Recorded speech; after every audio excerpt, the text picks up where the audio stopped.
अस्सलाम वालेकुम दोस्तों, मैं हूं बिलाल और आप देख रहे हैं कोड विद HBKY। आज की इस वीडियो में हम स्टेट मैनेजमेंट विद पिनिया पढ़ेंगे। तो सबसे पहले हम ये समझ लेते हैं कि हमें स्टेट मैनेजमेंट की क्यों ज़रूरत पड़ती है। तो चले शुरू करते हैं। तो दोस्तों, जैसे कि आप देख सकते हैं, आपके सामने एक डायग्राम है जहाँ पे एक पर्पल कंपोनेंट है। जो पर्पल कलर है इसको आप एज अ मेन कंपोनेंट समझ सकते हैं। इसको मैंने लिखा भी यहाँ पे है होम कंपोनेंट। इसके अंदर हमारे पास नेम एक डेटा है, नेम की ज़रूरत पड़ती है। और यहाँ पर अगर आप देखें तो होम कंपोनेंट में हमने इंपोर्ट किया है येलो कंपोनेंट को। येलो कंपोनेंट के अंदर हमारा स्काई ब्लू इंपोर्ट किया गया है, स्काई ब्लू के अंदर ऑरेंज और ऑरेंज के अंदर ग्रीन, और सेम इसी तरह हमने इंपोर्ट की हुई है।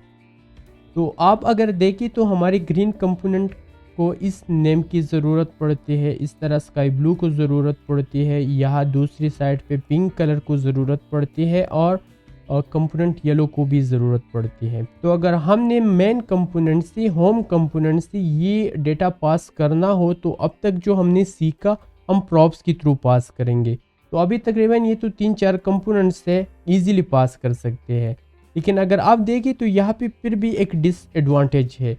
यहाँ पे येलो कंपोनेंट को तो नेम की ज़रूरत है तो हमने पास कर दिया, लेकिन यहाँ पे स्काई ब्लू को ज़रूरत नहीं है, ना ऑरेंज को है, लेकिन फिर भी हमें पास करना पड़ेगा क्योंकि नेम कंपोनेंट ऑरेंज के अंदर है। तो ऑरेंज से हम पिंक कंपोनेंट को पास करेंगे। और दूसरी साइड पे अगर आप देखें तो येलो कंपोनेंट को नेम की कोई ज़रूरत है नहीं, फिर भी हम पास कर रहे हैं क्योंकि येलो के अंदर स्काई ब्लू है तो स्काई ब्लू के अंदर इसकी ज़रूरत पड़ रही है तो वहाँ भी यूज़ हो गया। फिर ऑरेंज को इसकी ज़रूरत नहीं है, लेकिन ऑरेंज के अंदर ग्रीन को ज़रूरत है तो हम स्काई ब्लू से ऑरेंज को पास कर रहे हैं प्रॉप्स के थ्रू, और फिर ऑरेंज से हम पास कर रहे हैं ग्रीन को। तो इसी तरह अगर हमारे पास 50 कंपोनेंट होते, 100 कंपोनेंट होते और प्रोडक्शन एप्लीकेशन में इससे भी ज़्यादा हो जाते हैं तो फिर हमें ये डेटा मेंटेन करना बहुत ज़्यादा मुश्किल हो जाता है। सपोज़ डेटा में कहीं पे चेंजेस आ गए तो हमें 100 जगहों पे चेंजेस करना पड़ेगा, और कहीं पे हमसे अगर एक भी चीज़ मिस हो गया तो पूरा एप्लीकेशन क्रैश हो जाएगी। तो प्रोडक्शन एप्लीकेशन में हम इस तरह नहीं कर सकते। हम एक सेंट्रलाइज स्टोर बना लेते हैं। सेंट्रलाइज स्टोर जो हमारा होता है वो स्टेट मैनेजमेंट ही है, जिसमें हम एक जगह से पूरा डेटा कंट्रोल कर लेते हैं। स्टोर का एक और फायदा ये भी है कि ये रिएक्टिव होते हैं। सपोज एक जगह पे चेंजेस हो गई तो पूरे एप्लीकेशन में वो चेंजेस अप्लाई हो जाएगी। अभी सपोज हमारे पास स्टेट में हमारे पास है नेम, तो हमें प्रॉप्स के थ्रू कोई पास करने की ज़रूरत नहीं है। हम सिंपली स्टोर को ग्रीन में भी इंपोर्ट कर सकते हैं, तो डायरेक्टली हम ग्रीन में ही एक्सेस कर लेंगे। जितनी भी कंपोनेंट्स में ज़रूरत होते हैं उस कंपोनेंट में हम डायरेक्टली स्टोर को इंपोर्ट कर लेते हैं और यूज़ कर लेते हैं। तो प्रॉप्स की फिर कोई ज़रूरत ही नहीं होती। और डेटा में अगर कहीं भी चेंजेस आ गई तो हम सिंपली जाके स्टोर में अगर हमने चेंजेस की तो पूरे एप्लीकेशन में वो चेंजेस अप्लाई हो जाएगी। तो चलिए प्रैक्टिकली समझ लेते हैं इसको। तो गाइस, सबसे पहले मैं सर्च कर लेता हूँ पिनिया। पिनिया हमारे पास स्टेट मैनेजमेंट का नाम है Vue.js में, और यहाँ से गेट स्टार्टेड कर लेता हूँ। यहाँ से मैं गेट स्टार्टेड पे आ जाता हूँ। यहाँ पे हमारे पास इंस्टॉलेशन कमांड है, मैंने कॉपी कर ली।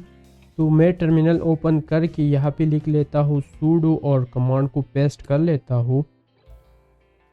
हमारे पास पिनिया इंस्टॉल हो गई। चलिए अब इसको कॉन्फ़िगर करते हैं main.js में। तो main.js मैंने ओपन कर लिया। यहाँ से मैंने इंपोर्ट करना है, इंपोर्ट क्रिएट पिनिया, और इसको मैं यहाँ पे यूज़ भी कर लेता हूँ app.use create पिनिया। इसके बाद अब जाके मैं सोर्स डायरेक्टरी पे जाके यहाँ पे एक फोल्डर बना लेता हूँ स्टोर्स के नाम से, और यहाँ पे एक फ़ाइल बना लेता हूँ firststore.js, और यहाँ पे इंपोर्ट कर लेता हूँ इंपोर्ट डिफाइन स्टोर फ्रॉम पिनिया। पिनिया से मैंने डिफाइन स्टोर इंपोर्ट कर लिया है। अभी हम स्टोर डिफाइन कर लेते हैं। तो यहाँ से मैं सबसे पहले कर लेता हूँ एक्सपोर्ट, ताकि हम इसको दूसरी कंपोनेंट्स में एक्सेस कर सके। Constant use first store. अभी आप सोचेंगे कि मैंने यूज़ क्यों लिखा, तो ये एक कन्वेंशन है, ज़रूरी नहीं है। यहाँ से मैं डिफाइन स्टोर कर लेता हूँ। डिफाइन स्टोर हमसे 2 आर्गुमेंट्स एक्सपेक्ट करते हैं। सबसे पहले आईडी, तो सपोज़ आईडी मैंने दे दी फर्स्ट स्टोर और इसके बाद में एक ऑब्जेक्ट दे देता हूँ। स्टोर के अंदर हमारे पास 3 प्रॉपर्टीज़ होते हैं। सबसे पहले आता है स्टेट। ये मैंने स्टेट बना दी। स्टेट आप बिल्कुल इस तरह समझ सकते हैं जैसे कि हमारी डेटा प्रॉपर्टीज़ होती है। स्टोर की जितनी भी इनिशियल डेटा होती है वो हमारी स्टेट में पड़े रहते हैं और हम उसको स्टेट के थ्रू ही एक्सेस करते हैं। तो चलिए मैं यहाँ पे एक प्रॉपर्टी बना लेता हूँ। काउंटर इनिशियल वैल्यू मैंने दे दी 0। अभी मैं इस तरह का एक मेथड चाहता हूँ जो इस काउंटर को इंक्रीमेंट कर सके। तो अब मैं यहाँ पे लिख लेता हूँ एक्शंस। एक्शंस में हमारी जितनी भी मेथड्स और फंक्शनैलिटी होती है वो हम एक्शंस में डिफाइन करते हैं। तो चलिए यहाँ पे मैं एक मेथड बना लेता हूँ इंक्रीमेंट।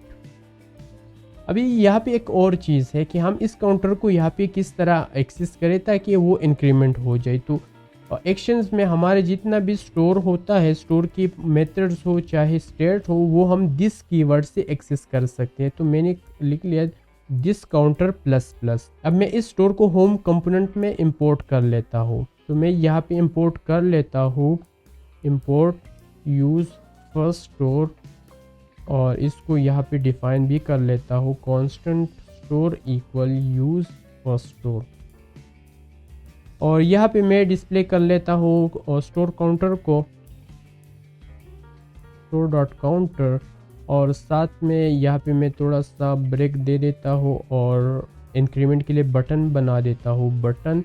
यहाँ पे मैंने इंक्रीमेंट लिख दिया और यहाँ पे मैं इंक्रीमेंट के लिए वो मेथड भी कॉल कर लेता हूँ स्टोर डॉट इंक्रीमेंट और यहाँ पे भी थोड़ा सा ब्रेक दे देता हूँ। अभी अगर मैं यहाँ पे आके रिफ्रेश कर दूँ और इंक्रीमेंट, तो देखिए ये इंक्रीमेंट हो रहा है। तो अभी आप सोचेंगे इसका क्या फ़ायदा, इसका क्या मतलब। तो अभी सेम चीज़ मैं कंटेक्ट में भी इंपोर्ट कर लेता हूँ ताकि आपको समझ आ जाए।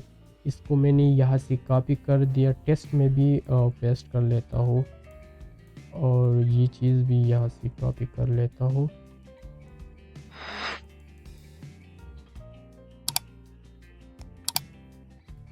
एक ब्रैकेट मिस है, इसको मैं वापस यहाँ से कॉपी करके कंटेक्ट में भी पेस्ट कर लेता हूँ यहाँ पे और सेम ये भी कॉपी कर लेता हूँ।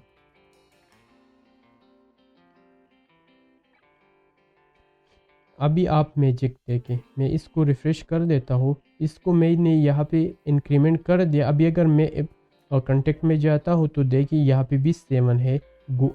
यहाँ से हम इसको भी इंक्रीमेंट कर सकते हैं। वापस अगर मैं ये 11 हो गया, वापस अगर मैं होम पे आता हूँ तो यहाँ पे भी 11 है। यहाँ पे अगर मैं टेस्ट पे जाता हूँ तो यहाँ पे भी ये 11 ही है। तो इसका ये फ़ायदा है कि अब हमें प्रॉप्स के थ्रू पास करने की कोई ज़रूरत नहीं है। एक इसका ये भी फ़ायदा है कि एक जगह पे हमने चेंज कर दी, ये रिएक्टिव है, ये हर जगह पे सेम चेंजेस अप्लाई हो जाती है। अभी एक और चीज़ रह गया है स्टोर में जो कि है गेटर्स। गेटर्स आप बिल्कुल स्टेट की तरह ही समझ सकते हैं, लेकिन इसमें हम एक्स्ट्रा एक चीज़ ये कर सकते हैं कि हम यहाँ पे लॉजिक्स लगा सकते हैं। तो अभी मैं यहाँ पे गेटर्स लिख लेता हूँ और गेटर्स के अंदर मैं एक मेथड बना देता हूँ कि जब भी हमारा काउंटर हम क्लिक करें तो इसका हमें डबल वैल्यू दे। तो मैं यहाँ से डबल काउंटर एक मेथड बना लेता हूँ।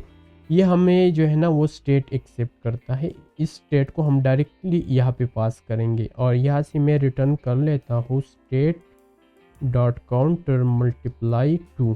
यहाँ पे मैं होम पे आके इसको मैं डिस्प्ले भी कर लेता हूँ। काउंटर के बाद यहाँ पे मैंने सपोज 2x लिख दिया, ये इसकी 2x वैल्यू है और store dot double count. Same ये मैं यहाँ से कॉपी कर लेता हूँ, पेस्ट में पेस्ट कर लेता हूँ और कंटेक्ट में भी पेस्ट कर लेता हूँ।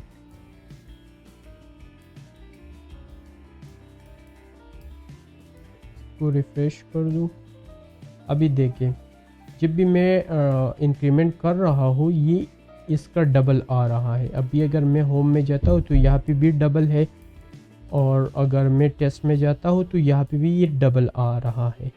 तो दोस्तों ये था स्टेट मैनेजमेंट विद पीनिया। उम्मीद करता हूँ कि आपको वीडियो समझ आ गई होगी। अगर आपको कहीं पे भी कोई मसला है या कन्फ्यूजन है तो आप मुझसे कमेंट सेक्शन में पूछ सकते हैं। तो दोस्तों वीडियो को लाइक करें, चैनल को सब्सक्राइब करें और अपने दोस्तों के साथ भी शेयर करें। इंशाल्लाह मिलते हैं नेक्स्ट वीडियो में, तब तक के लिए अल्लाह हाफिज़, अल्लाह पमान।